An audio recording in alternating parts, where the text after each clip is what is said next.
My name is Alex Hutton, and this is AI in InfoSec, one CISO's view. Thank you for joining me. Thought today we'd talk a little bit about how a CISO is thinking about Gen AI in their environment. I'm the CISO of a mid-sized bank. Previously, I was the cloud and AI executive of a very large bank. And I thought I'd come and share with you today a little bit about how I'm thinking about AI, some unfiltered thoughts maybe, about value and ROI, and maybe a few pieces of advice given my experience and the experience of others as they shared it with me. Let's first talk about me for a little bit. I said I'm the CISO of a mid-sized bank. We're currently in the trenches of adoption of AI in a highly regulated environment. I've had some opportunity to talk around our industry in different geographic regions at conferences and so forth. I also have a little bit of background in stochastic analysis. I hope that allows me to have some realistic expectations about what models can and can't do. I'm not an expert in this. I wanted to stress that. If the journey to AI is a marathon, I'm there very much in the middle of the pack. I'm not up there with the leaders right now. But we are thinking about it carefully. I am observing everybody around me and what they're going through. And I bet a lot of you are like me, um, still thinking it through, still on the journey, and still open to hearing about experiences and thoughts of others, which is why we thought we'd talk about this today. So let's first talk about a little bit about why I'm less than enthusiastic about AI. First off, I've been in security for 30 years. One learns to be pretty skeptical during that time. Every so often there is somebody has something that's going to change my life, and no doubt AI will change my life and is changing my life as it sits. But I approach the subject with a healthy degree of skepticism. The other reason I'm less than enthused is I'm very busy. I think we're all probably very busy. And AI is going to be a lot of effort, a lot of effort. You think about it, right? There's going to be more frameworks to adopt, more controls and control objectives to implement, risk assessments to be done, meetings and meetings and meetings and audits, right? For example, right? Uh, the AICM, and thank goodness for the AICM and its existence, by the way, but it by itself is 243 different control objectives across 18 domains, right? This is a whole new set of messes to worry about. Well, this is some of why I'm skeptical or a little grumpy. And I wanted to say, like, I get it, right? You can play the world's smallest violin for me. I'm actually very enthusiastic about it, despite all of this in a sense, right? This is what the money's for. This is my job, and I love my job. I love our vocation. And so I'm really wanted to switch gears and talk about why I'm enthusiastic about it, right? And really, at a very high level, we're talking about, well, it's less copying and pasting, less typing, clicking, less HTML5, in a bit of an experience accelerator, if current hypothesis is true. But really, I'm enthusiastic because it's going to help me reduce risk. I thoroughly believe this. Now, in order to understand how it's going to help me reduce risk, I think we have to challenge how we think about measuring and talking about risk for a second. If you'll allow me, I want to take us on a tangent for a second. Now, as a CISO thinks about risk reduction, their team and their job every day, and you think about how somebody assesses risk and presents it to the board for the program, right? You have an inherent risk and you have controls, and then you have a residual risk.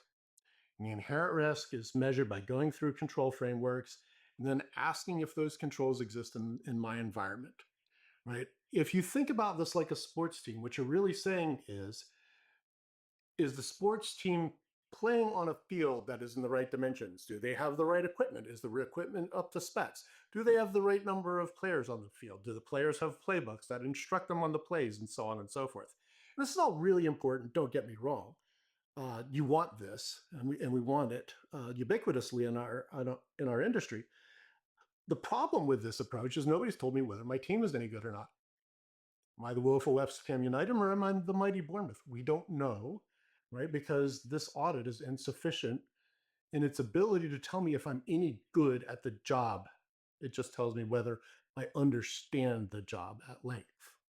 If I can take us down a different tangent, think of security as a factory floor that produces security widgets at the end, right? This might be like 1 hour of time in a SIM. This could be any number of outcomes, but let's just call it a generic security widget for a second. If you think of your security department as a factory floor, then the idea is to produce the most high quality security widgets as possible. That's it. It's really that straightforward, right? Now, in a sense, right, this is great. But when you talk about how many hours in a week my security department does X, Y, or Z, there's really two ways of thinking about this. There's the work, the production of security widgets, and then there's the work about the work. That work, which is good and it's important, and it is informational, uh, but it is talking about the work that's being done. It is not actually producing the security widget.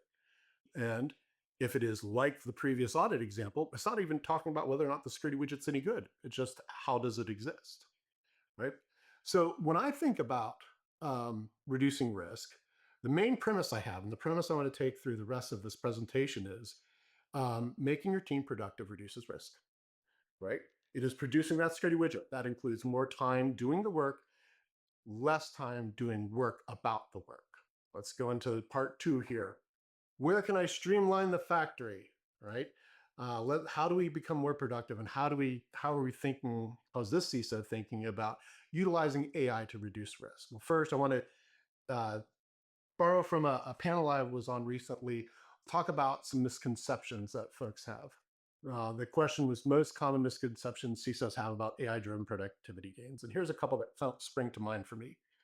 First, unrealistic anthropomorphic expectations. That's a mouthful, isn't it? I read recently where this poor person went to an LLM, asked it when and where they were going to meet the love of their life. And of course, the AI said, well, you'll meet them here at this time. And they went there at that time and nobody showed up, of course, right? Because this poor person had a fundamental misunderstanding of what is going on. I'll put it this way. My friend Mike Reutman said, who knew guessing the next letter in a sentence was going to be so productive and so profitable? All right. So that's one part of this. A second misconception is that AI is going to be consistently accurate, right? It's not. It is going to need to be checked. It's going to need to have human in the loop and so forth. It's going to need to be, so where it is not going to be consistently accurate for a while. It'll get better at that. But for a while right now, it's just not. But there is an expectation that it might be a little bit fire and forget. Buying a product with AI means that the AI feature is useful. 9 times out of 10, it just means it's got a better search engine. Talk a little bit more about my experience with that in a few slides. If I give people the tools, productivity will magically appear. That's also not the case. Giving people tools does not necessarily mean that they're going to be able to take advantage of those tools. Next, it will make unproductive people more productive. Again, absolutely not the case. In fact, the opposite might be true. It might make unproductive people even more unproductive, enabling the unproductivity, if you will. Next, the team's use will be as easy as whatever influencer they've seen use it. So if you go online and you're trying to learn how to use AI or set up an MCP server or whatever it is, it looks so easy. It looks so simple. It is all condensed in 6 minutes, and there's a cover on the YouTube where the guy's like this, and it all looks very straightforward. And sometimes it is, but most of the time it's not. And so there should be realistic, especially in a regulated environment, there should be very realistic expectations as to how easy implementation and use is going to be. Next, the return on investment is going to be fast. That's not necessarily the case. And in fact, may not be very fast at all if you're not very careful about it. We'll talk about how to be careful about that here in a few slides. Second, it's going to be easier, straightforward to measure. This is not a case of if I can reduce copy and pasting in my team by 40 hours a week, that means I can do without one less headcount. It's not how this works at all. That's not how you should think about measuring the ROI. There are different factors and pieces of careful consideration, almost on a use case by use case basis before you get there. It's not so measuring ROI is not going to be fast. It's not going to be straightforward. It's going to have to be very thoughtfully produced and in some cases very diplomatically produced. All right, next slide. So let's talk about where we're using it.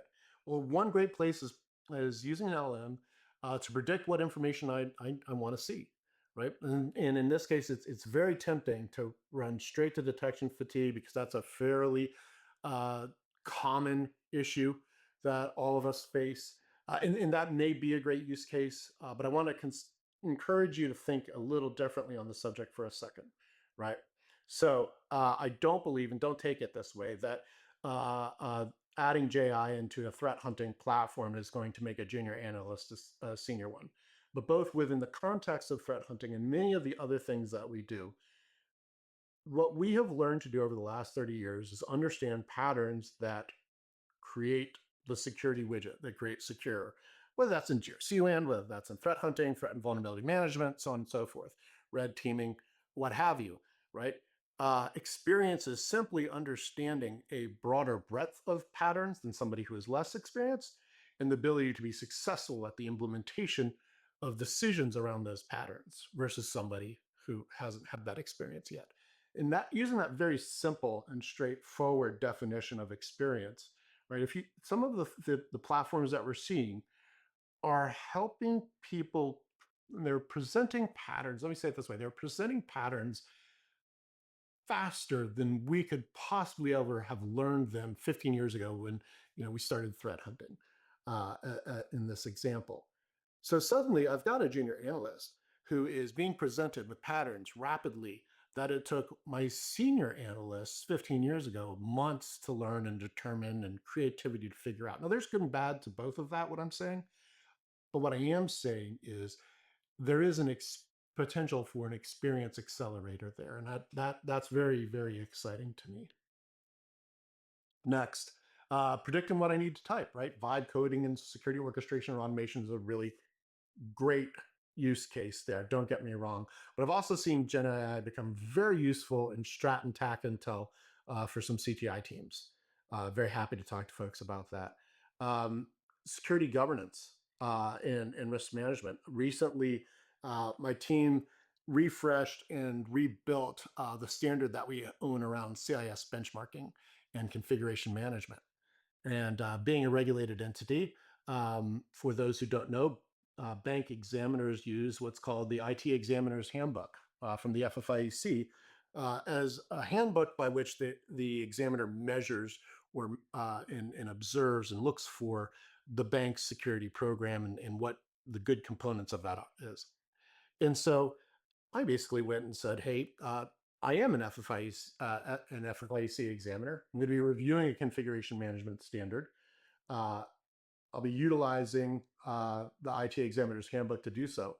What would I expect to see? And once I had the standard for my team, where does this standard fall short? Right? And now it gave me a lot, right? Some of it was, around policy governance. It was kind of a little bit all over the place, but it really was particularly useful to take, several paragraphs of information, compare it to the document that it looked at, and say, okay, there might be some opportunities for improvement, for betterment there. And so that was really exciting for us. All right. Finally, where can I get information more quickly? And the coming death of HTML5. So I alluded to this earlier. Recently, I sat through a product demo. It was a GRC platform, and a very good GRC platform, don't get me wrong. And it was 20 minutes of watching the product manager click through things. Here's a table, and the table has red, yellow, green stoplights, and it will tell you about your HIPAA security program or GLBA posture or whatever they wanted to. And here's some pie charts associated with that, and so on and so forth. And they clicked and clicked and clicked. And then they went, oh, and we have an AI assistant, right? And you can do this. And they searched for something and it brought up a different pie chart. And it was neat, but that was the same pie chart that they already clicked through, right? And the entire time I'm watching this person click through and these tables and these controls and the hierarchical control objectives and so forth. And I thought, boy, wouldn't it be great if I just had a prompt and I could just go to the prompt and say, uh, show me the areas of my HIPAA security program that need to be strengthened. I don't have to click 15 or 17 times. I don't have to worry about the tabular structure and all of that great stuff. Or I could even not like pie charts and make an actual chart that looked good. There's all sorts of different things that I could do if we didn't, if this product hadn't used AI as a new version of Clippy and actually had integrated and thought carefully that an analyst might be wanting to use the prompt over and over and over again in their job, not clicking through a web interface. So that's another promise of AI that I think would be fantastic. And when I think about productivity, in this case, even in the work about the work, I think it has a huge amount to offer us that I'm looking forward to taking advantage of over the next, call it 5 to 10 years. All right, so let's talk about getting on that road to productivity and how I'm thinking about this a little bit, right? So just a couple of ideas to talk about for us to talk about. First, get immersed yourself. It is going to be difficult to be good at finding out how AI is going to augment and help your security organization if you're not familiar with it. That goes without saying. But I would encourage you to use it more in everyday life and other areas. The saying is great artists steal. By utilizing AI in some of my hobbies, sports analytics, for example, I've really, um, over the past, call it 18 months, I've learned a lot about the capabilities of LLMs, having realistic expectations about what they will and won't do, what they will and won't be able to do for my organization, simply by using it in my own hobbies. Um, so that's the first thing I would strongly suggest. Second, think hard about your team and productivity. The Toyota quality movement had the management by walking around, which just meant managers walk the factory floor looking for areas of inefficiency.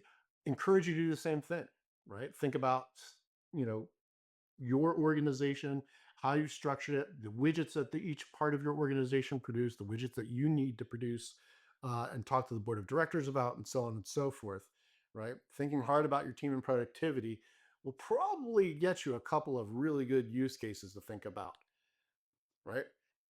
Speaking of which, a great way that AI implementations will fail is they focus on building AI and not solving problems. So if you take a look at your factory floor, um, well, you'll be focused on solving problems. And I think you should take that to the next nth. Anytime you get a new AI investment that is proposed, anytime you look through user stories on a Jira board, and especially when a vendor slaps an AI widget in the top corner of the HTML5 interface, just I want to encourage you to ask, what problem are we trying to solve with AI right now? And is that suitable? Is that the best way to do it? Right? Maybe it is, maybe it's not. Maybe it'll lead to better ways to think about solving that problem. But that's a key piece of this is what problem are we trying to solve, and is this the best way to solve it? Think snowball effect. I encourage folks to start small and continue to build momentum towards an AI driven security department. I think that's probably the best way to do it versus going out and building this giant AI sandcastle only to have reality come and kick that over. Um, your small use cases may be very easy to implement with not to get product specific, but those AI things that various desktop and office providers are providing us with these days. Again, along those lines, start small in tooling too, not just in use case, right? Those kind of consumer brand adopted for the enterprise by a desktop or office provider things, right? Or a small tool that one can implement, an open source tool that one can implement quickly, right? A lot can be done with a very modest investment if you're careful and intentional and focused on solving problems versus just deploying AI. Last piece, this might be actually the most important. It has nothing to do with AI or security, it's productivity methods. There are a lot of folks that want to teach you how to make your organization be very productive, and especially with big projects and so forth. I use 4DX by Covey as an example. But really being intentional and saying, this is our AI project, and we will set aside time out of our calendar and resources out of our budget to make that successful, and being intentional and specific about it uh, is really going to be important. If AI is just something that you've added, great, you've got a prompt, now go use it. If AI is something that you just build an infrastructure for, and if you build it, it will come. Uh, you know, first off, if you don't set aside time, it's not going to happen. Second, right? Um, it if you are not intentional and you're not specific, what you're going to get is going to be a byproduct of the effort you put into it. We'll put it that way. All right. Leave a few minutes here. We'll call this the lightning round. These are a couple of great questions that I've had to give or answer before about AI and how CISOs are thinking about it in various talks. I thought I'd bring them here and talk to us about it. How should security leaders decide when to build AI capabilities internally versus buying them from vendors? I'm a default buy person, although I love building things in security. I will say that.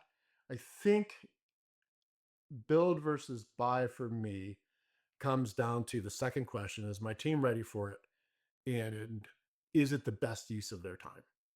Right? There may be that building the next greatest platform. I've done this in big data and data science in the past 10 years. It might be that building is the best thing to do because you are stretching, you're in a bespoke sort of area and you're stretching beyond the possible with the technologies, and you've got brilliant people that work for you that allow you to do that. That is a good signal that building is the right thing to do and your team is ready to build. Alternately, if those conditions don't exist in your security department, you're probably not ready. Um, and I strongly, strongly suggest that you think about buying small, being intentional, doing that walk around the factory floor and so forth. Once you've exhausted, sort of my thought is once you've exhausted those capabilities that are easily grabbed, but and by being intentional about them, then right, I think you have a really good use case to say we've outgrown what we could get off the shelf. We need to do something, right? Your mileage may vary. All right. So why do build efforts fail? Again, we talked about not being intentional, building things and assuming that use cases will follow, where people will just still get bogged down in their day-to-day work, solving the problems with all the tools that they've always used to solve those problems before. I think that's generally why, not specific to AI, but we solved this with big data and machine learning, right? Giving everybody access to Jupyter Hub doesn't mean that everybody is suddenly going to be using data and data science methods on security data. Um, I'm AI should always be in the loop guy. I think it really depends on, is there an opportunity to QA/QC outputs before the next input? Um, is really the area of the where I would make sure that I've got a person touching things and in the loop, as they say. The hidden costs of building. I don't have um, much to say here other than that it's a significant thing that most people need to look out for. Most people don't budget. Most people will go to their project budget, assume that there's tools and there's capitalization efforts around implementing those tools, and those things will then the plan, build, and operate. The operate costs are not as significant. They exist, right? Budget for those too. The one use case every cyber at work should implement this year. I'm going to go with probably cutting your teeth on security documentation, whatever that looks like, playbooks, standards, and policies, what have you, is a great way to dip your toes in. The case no one should touch yet, because there will always be problems counting the number of R's in strawberry. Things that involve math. My experience with LM specifically has been that um, if you ask, there are going to be times when asking the LLM to produce Python to do math for you is going to be much more effective than thinking that something designed to guess the next letter is going to be any good at math. All right. The one area where AI will not replace humans for at least a decade. When this question was asked, I really kind of choked on it because I don't see replacement. There's a saying that AI will replace humans. That use AI really well will replace humans. Um, I think if there's one place, so I take this as where will we really have strong areas for AI augmentation And I truly believe that's going to be in um, governance, risk, and compliance and reporting. Today, we spend a lot of time, like I said, in HTML5 interfaces, copying and pasting, and so forth. I really believe that that's a poor use. Copying and pasting is a poor use of a GRC analyst's skills and their intellect. Um, helping you make better risk decisions with data is a much better use of that. And so I think that's really kind of the low hanging the where AI will concentrate. I don't think it will replace humans anytime soon. In a full replace is all the purpleness of the teamings. So I do think it will augment the red side and augment the blue side, but I see that interaction of red versus blue being something that always involves human creativity. Not that there aren't already and there won't continue to be um, opportunities for AI to augment those both sides of that interaction. I just don't think that we will see adversaries being replaced wholly by AI. I think we'll see adversaries become more productive. We're already seeing this with the use of AI. And I think defenders will work the same way. So uh, I just don't think that they're going to get on the playing field, if you will. All right. This has been, thank you very much. I want to thank you for your time. This has been one CISO's thoughts on AI. My name's Alex Hutton, and thank you very much for your time today.